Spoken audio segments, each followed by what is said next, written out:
Think back to your high school days. Remember those different groups of students? I sure do. It was like watching a nature documentary. Each group stayed in their own territory. There were the brainy kids, they were like owls, wise and scholarly, always active at night studying. They could solve complex math problems in seconds. But ask them to throw a ball? It was painful to watch, like seeing a penguin try to fly.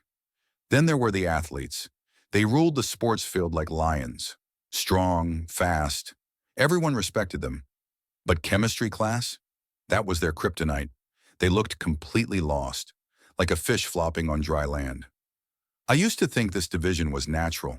It seemed as fixed as day and night, like you could have a great camera or fast performance on your phone. Never both. You were either smart or athletic. No middle ground existed. But the world has changed. Modern science is breaking these old beliefs. Like smartphones that now do everything well, people are breaking the old molds. More and more students excel in both areas. Let me tell you about Sarah Chen. She's doing amazing things. By day, she works on her neuroscience PhD at Stanford. She's researching ways to prevent brain aging. But every evening, you'll find her at the climbing gym. She's ranked in the top 20 competitive climbers nationally. Exercise doesn't take time away from my studies, she says. It makes my mind sharper. Then there's Marcus Rodriguez. His story really inspired me. He graduated top of his class in engineering. At the same time, he broke 3 university track records.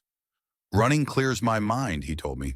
My best solutions to engineering problems come during my morning runs. I've seen similar changes in my own life, though on a much smaller scale. It started when I began taking daily walks. Then I added some basic exercises. The results surprised me. My mind feels clearer now, like someone wiped clean a foggy window. I can focus better, as if my brain got an upgrade. This got me thinking, how does this connection work? Are these people just lucky, born with special genes? Or could exercise actually make anyone smarter? Let's dig deeper. Not long ago, scientists had a simple view of our brain. They thought it was like a battery. You start life with full charge. Then it slowly drains away. No recharging possible. That was their belief. Anyone suggesting otherwise faced harsh criticism. It was like telling people the earth was round in ancient times. But everything changed in the mid-1990s. Meet Dr. Emma Patterson. She was studying Alzheimer's disease.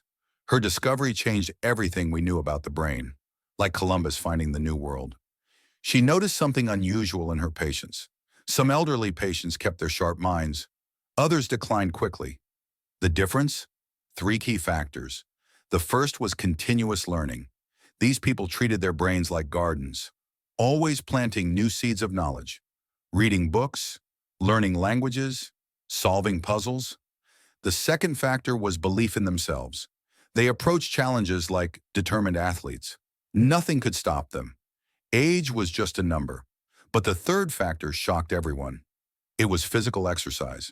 This discovery was like finding out chocolate could make you healthier. It seemed too good to be true. Take Jack Morrison's story. He's 82 years old now. 10 years ago, doctors diagnosed him with early-stage Alzheimer's. But instead of giving up, he started running. 3 times a week. Short distances at first. Now he runs marathons. His cognitive decline? It stopped completely. Doctors can't explain it. But the evidence is clear. This discovery sparked new research. Scientists wanted to understand more. Carl Kuttman led the charge. He designed a clever experiment with mice, like a tiny mouse Olympics. Some mice exercised daily. Others stayed inactive. The results amazed everyone.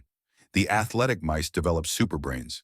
Their brain cortex grew thicker, like upgrading from a bicycle to a sports car. Their memory center expanded too. I see this in my own routine. Skip my morning walks, my brain feels foggy, like trying to drive with a dirty windshield. But stick to exercise. Ideas flow easily. Writing becomes effortless. Creativity blooms. Why does movement affect our brain this way? The answer lies in our past. Think of our ancient ancestors. They didn't sit at desks all day. They moved constantly, hunting, gathering, surviving. Let me share a fascinating example. There's a tiny sea creature. Scientists call it a sea squirt. Its life story tells us everything about brains and movement. This creature starts life swimming freely. It has a simple brain, like a basic smartphone. But then something incredible happens. It finds a rock to attach to, stops moving completely, and then it actually eats its own brain, never moves again, becomes like a plant. Nature tells us something important here. No movement, no need for brains. They're connected, like two sides of the same coin. Modern research supports this.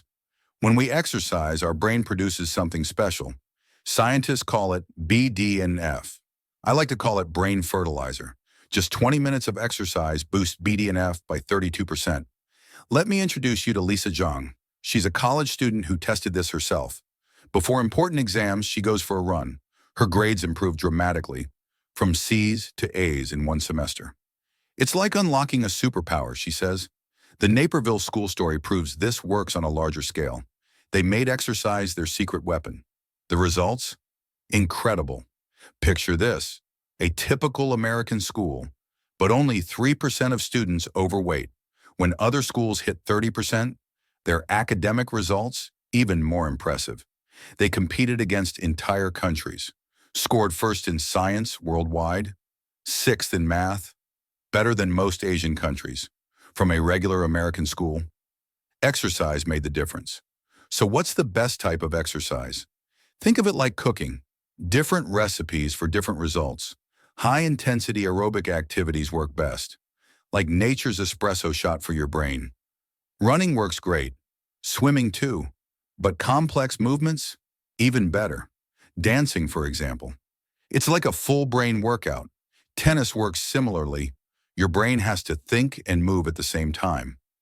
I started small myself, just walking around my neighborhood. 15 minutes at first. Now I do 20 minutes of exercise every morning, plus short movement breaks throughout the day, like charging my brain's battery. Maria Torres has an interesting approach. She's a successful software developer. Every hour she does a 3-minute dance break. My coworkers thought I was crazy, she laughs. Now half the office joins me. Our productivity has never been higher. Will exercise turn you into Einstein overnight? That's not how it works.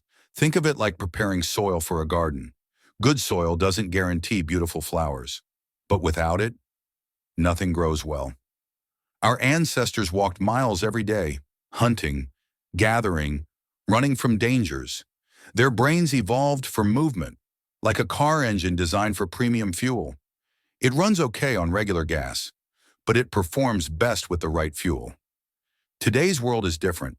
We sit more than ever, but our brains haven't changed. They still expect movement, still operate on that ancient programming. The solution is simple. Move more. Start small. Walk during phone calls. Take the stairs. Dance while cooking. Every movement counts. Your brain will thank you. I've experienced this transformation. My thinking is clearer now. Learning comes easier. Work flows better. All from adding simple movement to my day. Remember, you don't need to become an Olympic athlete. Just start moving. Take that first step, whether it's a walk around the block or a quick dance in your living room. Movement is medicine for your mind. The old stereotype is dead. Smart and athletic? They go together perfectly, like rhythm and music, like sun and growth, like movement and life itself. See you next time, where we'll explore even more fascinating secrets and hidden powers. If you found this information valuable, hit that like button and subscribe for more techniques for upgrading your mind. Goodbye.